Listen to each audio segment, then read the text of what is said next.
Assalamualaikum warahmatullahi wabarakatuh. Selamat pagi dan salam sehat. Ketemu lagi bersama saya dengan Ega Sulfar di channel YouTube saya yang membahas terkait dengan anxiety, GERD, dan psikosomatis. Eh, Bagaimana teman-teman hari ini? Apakah masih berada di lingkaran GERD anxiety ataukah sudah mulai ada perbaikan-perbaikan diri karena anxiety?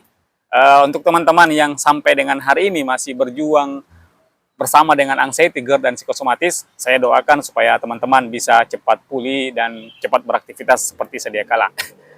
Sekali lagi saya ulang, anxiety itu memang adalah penyakit yang cukup melelahkan, penyakit yang lucu-lucu juga, penyakit yang membuat kita menjadi malas untuk melakukan aktivitas. Itulah anxiety, kecemasan berlebihan. Nah, hari ini saya akan mencoba untuk sharing pengalaman ataupun berbagi cerita-cerita terkait dengan anxiety, GERD, dan psikosomatis yang pernah saya derita, yaitu eh, perasaan was-was ketika di keramaian seperti itu. Saya pernah merasakan itu dan bukan lagi pernah, tetapi frekuensinya itu hampir sering beberapa tahun yang lalu itu was-was ketika berada di keramaian, dan itu perasaannya tiba-tiba. Misalnya saya mengunjungi sebuah pertemuan itu yang notabene banyak orang di situ, itu tiba-tiba perasaan was-was itu muncul dan rasanya pengen lari dari tempat itu seperti itu.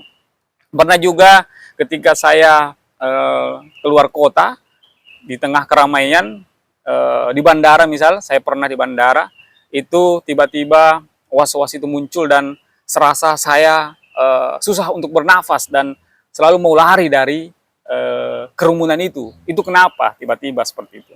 Itulah tanda awal pertama kali teman-teman terkena anxiety, GERD, dan psikosomatis. Saya pertama kali seperti itu waktu di bandara. Saya di ruang tunggu, tiba-tiba keramaian dan tiba-tiba langsung was-was, tiba-tiba jantung langsung berdegup kencang dan saya terjadi panic attack. Dan di saat itu saya sudah tidak tahu harus melakukan apa. Saya hanya diam, tetapi itu hanya berlangsung sekitar 5-10 menit dan ternyata tidak apa-apa. Nah, sekarang kenapa perasaan was-was itu selalu muncul di keramaian dan itu selalu tiba-tiba? Itu karena ada histori yang membuat kita selalu mengingat-ingat seperti itu. Saya kemarin selalu mengingat kejadian yang di bandara dan kejadian pada pertemuan itu.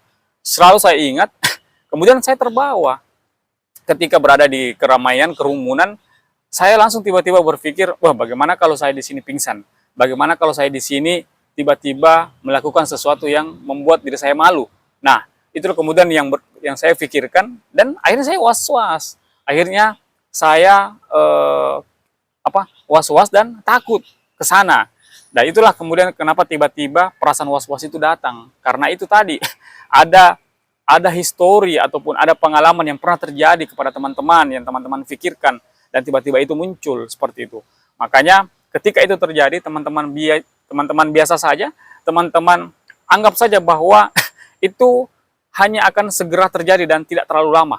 Dan memang hanya sekitar 3-5 menit dan itu cukup mengganggu memang aktivitas, tetapi begitulah cara kerja anxiety. Jadi kalau teman-teman merasa was-was di keramaian, teman-teman bisa melakukan aktivitas diam ataupun ke belakang ke toilet, bisa melakukan di sana rutinitas yang membuat teman-teman menjadi jauh lebih tenang.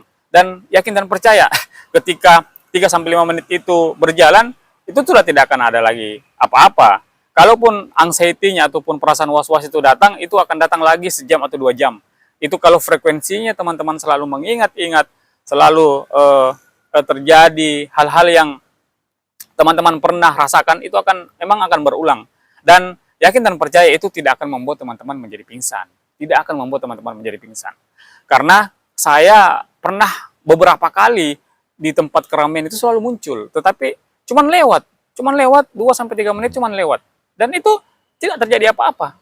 Nah, itulah kenapa perasaan was-was itu selalu datang, perasaan was-was itu selalu datang tiba-tiba di keramaian. Misalnya, saya juga pernah nongkrong sama teman-teman, itu ada sekitar 5-6 orang di kafe, tiba-tiba lagi asik cerita, perasaan was-was itu datang.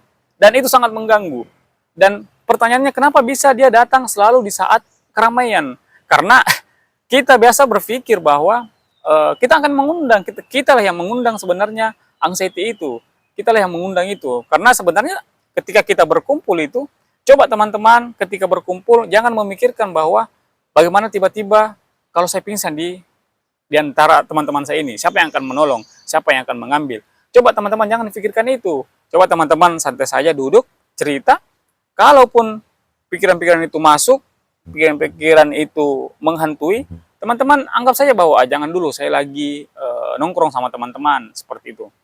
Nah, kalau itu teman-teman bisa biasakan, maka ketika teman-teman melakukan aktivitas nongkrong, berkumpul bersama orang-orang, itu teman-teman jauh bisa lebih minimalisir seperti itu.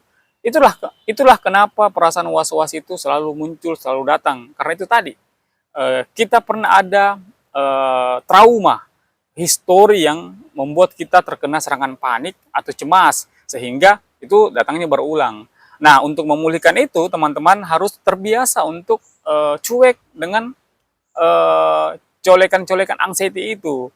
Kalau misalnya lagi nongkrong, tiba-tiba pikiran itu masuk, kamu kenapa was-was, kamu kenapa, apakah akan pingsan, itu dialihkan dulu, itu dikesampingkan dulu. Kalau teman-teman biasa melakukan penolakan-penolakan kepada itu, maka teman-teman akan bisa keluar lebih cepat dari anxiety ini. Seperti itu. Jadi kalau ada pikiran-pikiran negatif yang kemudian selalu muncul, itu teman-teman bisa kesampingkan dan tahu membedakan bahwa itu adalah anxiety. Itu tidak membahayakan, itu tidak melukai, seperti itu.